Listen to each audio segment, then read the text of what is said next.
Bismillahirrahmanirrahim. Assalamualaikum warahmatullahi wabarakatuh. Jumpa lagi bersama saya Mbakal Official.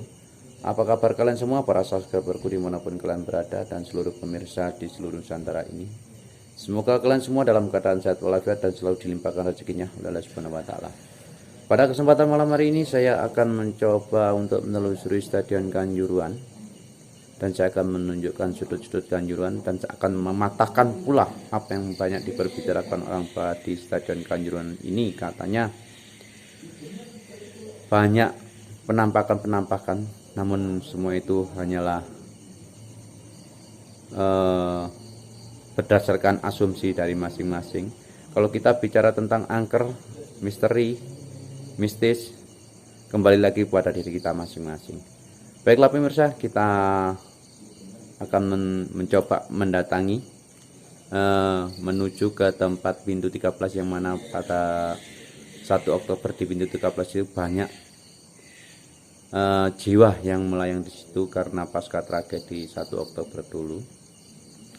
Kemarin itu belum genap 100 hari tragedi itu. Marilah kita coba untuk menelusuri Stadion Kanjuruhan ini sekaligus untuk mendoakan para arwah yang telah gugur di Stadion Kanjuruhan ini, mudah-mudahan ditempatkan di surganya Allah Subhanahu wa taala.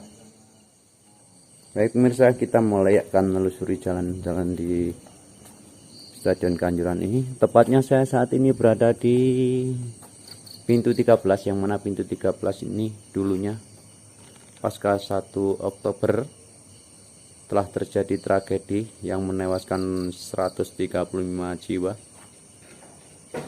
Marilah kita tundukkan kepala sejenak buat para arwah yang telah gugur di Stadion Kanjuruhan ini, mudah-mudahan ditempatkan di surganya Allah Subhanahu wa taala. Al-Fatihah kita tujukan pada junjungan kita Nabi besar Muhammad sallallahu alaihi wasallam, dan kita tujukan pada arwah yang telah gugur di Stadion Kanjuruhan ini, mudah-mudahan ditempatkan di surganya Allah Subhanahu wa taala.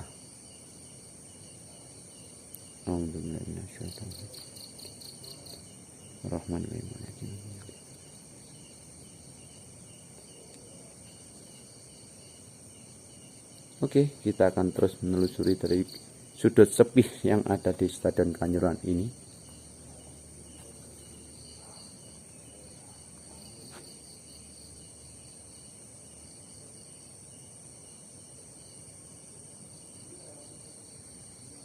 Dan tepat di depan Stadion Kanjuruhan ini terdapat sebuah tandon air, yang mana tandon air ini tingginya kurang lebih dari 30 meter.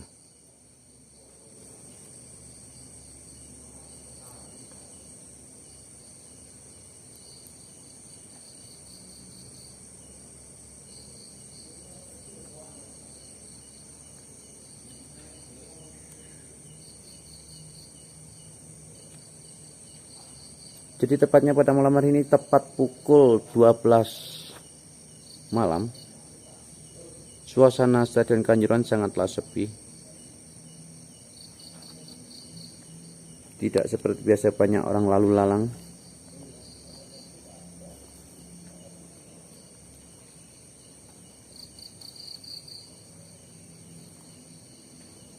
Dan kita nanti akan menuju ke sebuah tempat, yang mana tempat itu dikenal sebagai tempat yang sangat mistis sekali.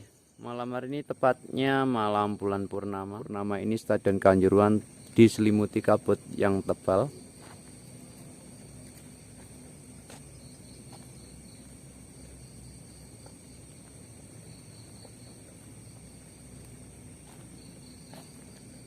Dan saya akan menuju tempat yang banyak diperbicarakan tentang orang-orang bahwa tempat itu sangat mistis.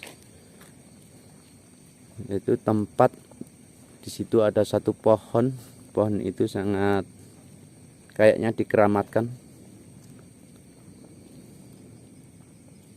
Dan jarak dari stadion ke pohon geni itu yang dikeramatkan itu kurang lebih dari 500 meter.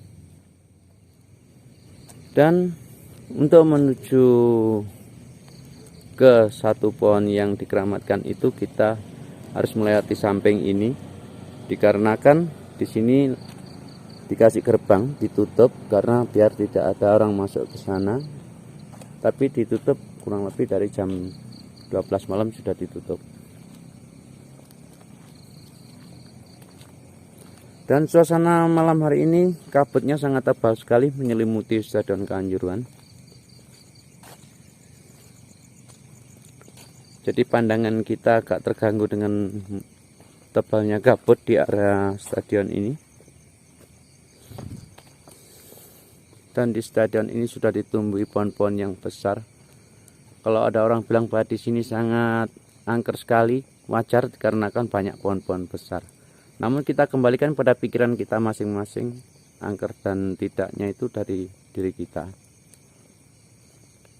Kita akan menuju ke satu tempat, yang mana tempat itu memang sering dibicarakan orang. Kalau orang bilang di pohon genitu.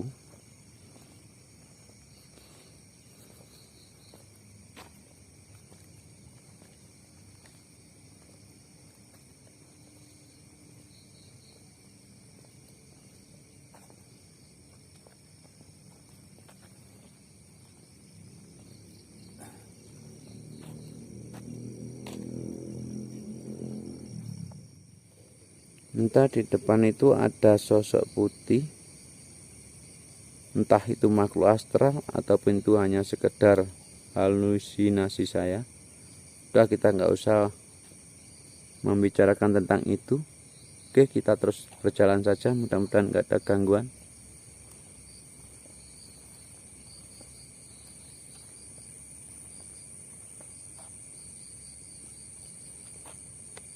Coba kita zoom sebentar.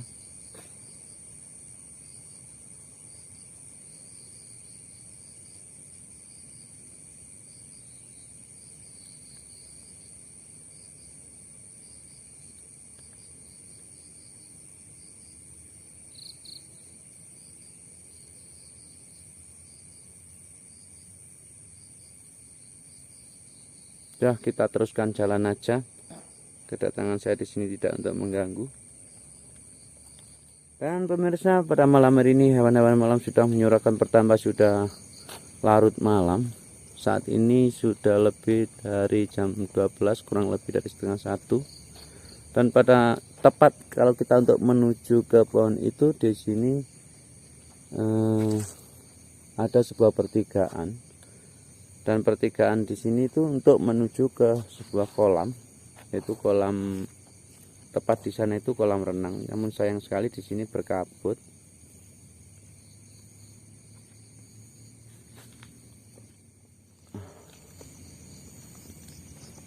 Oke.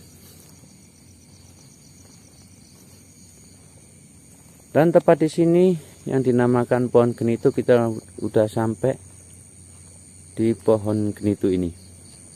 Dan di pohon genitu ini bawahnya dikasih pagar dari rantai besi. Pertanda ini dikeramatkan oleh warga. Dan tepat ada di belakang pagar itu adalah sebuah kolam renang untuk anak-anak. Dan di Kanjuruhan ini sangat lengkap sekali, ada permainan untuk anak-anak juga. Dan ini adalah pohon genitu yang banyak dibicarakan orang bahwa dulunya di sini sering terjadi penampakan makhluk astral. Karena dan cerita dari seseorang bahwa di sini itu pohon ini tidak bisa ditumbangkan karena dulu katanya pernah didoser namun tidak bisa. Itu berdasarkan pembicaraan orang. Tapi terbukti bahwa di sini dikasih rantai besi yang bertanda bahwa di sini sangat dimistiskan atau dikeramatkan oleh warga. Dan pohon genitu ini kurang lebih tingginya dari 5 meter.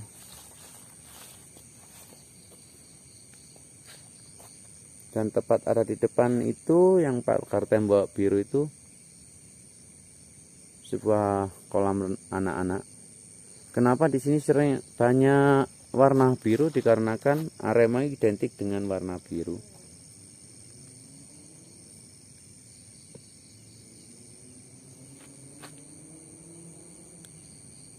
Dan jalan ini sangat lurus, lebarnya kurang lebih dari 7 meter. Dan di sini kabut sudah mulai tebal. Dan tepat di samping saya itu adalah sebuah lapangan juga. Dan ini rupanya lapangan ini sudah dibuka jalannya, dibongkar, mau diperbaiki juga. Di sini. Biasanya di sini dibuat untuk lomba lari dulunya. Namun kita nggak usah ke sana.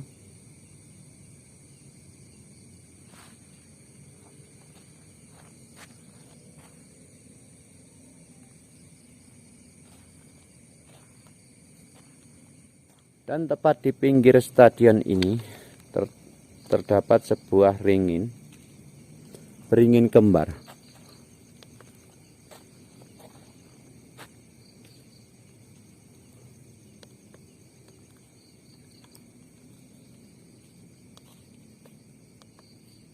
Dan tepat di samping stadion terdapat sebuah ringin kembar yang sudah besar sekali, sudah tua, sampai akarnya pun menjulur ke bawah. Jadi seperti ini. Kenapa dinamakan ringin kembar? Karena terdapat samping kanan kiri itu ada dua.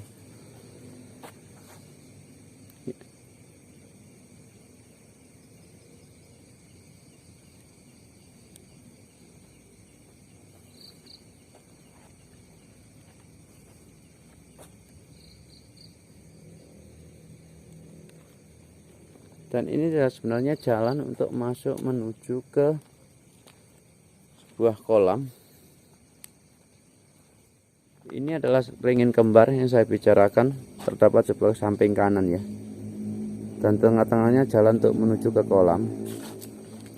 Dan beringin ini sudah besar sekali.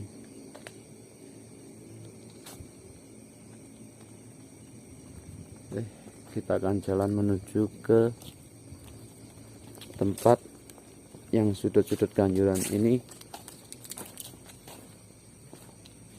banyak sering dikunjungi oleh orang-orang. Jadi mohon maaf karena di sini cuacanya memang sangat berkabut, tebal sekali, jadi pandangan kita terbatas.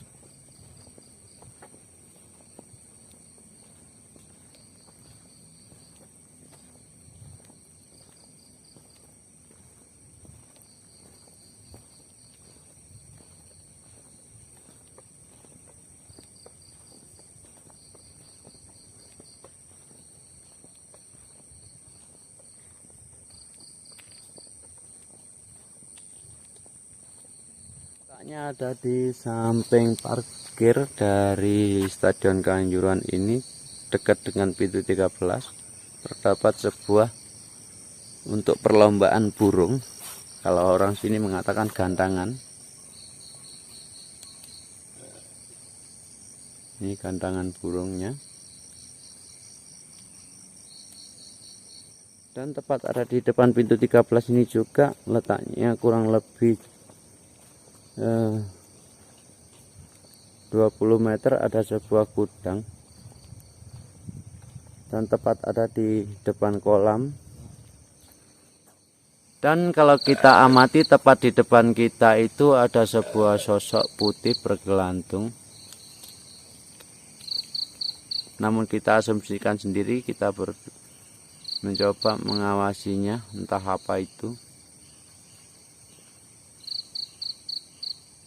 Dan ini gudang inilah, di sini katanya sering terjadi penampakan. Namun saya malam ini tidak menemukan apa-apa. Dan tepat di depan samping gudang ini terdapat sebuah bangunan putih, itu adalah sebuah kolam renang dalamnya. Namun kita tidak bisa masuk karena kalau malam seperti ini dikunci. Dan tepat ada di depannya terdapat pohon-pohon yang sudah besar.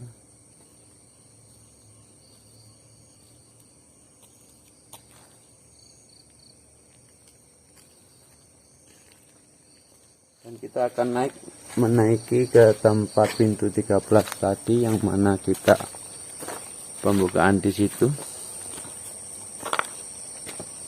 Ini kita kalau dari arah kolam renang kurang lebih 20 meter jaraknya. Dan ini kita sudah berada di depan pintu 13. Kalau yang mana awal-awal terjadi tragedi itu di sini banyak bunga-bunga, namun di sini sudah tertata rapi lagi.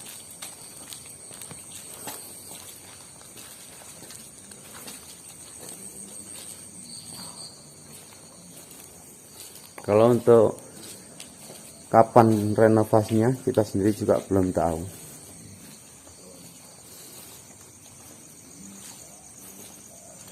Dan tepat di samping pintu 13 terdapat sebuah pintu utama, yaitu pintu D.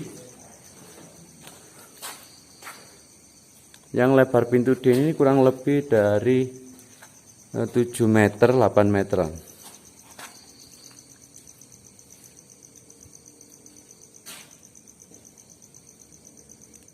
Dan pemirsa, sekiranya kita akhiri sampai di sini dulu. Jumpa lagi bersama saya Mbak Gol Official di lain hari dan kesempatan yang sama. Wabillahi taufiq wal hidayah. Assalamualaikum warahmatullahi wabarakatuh.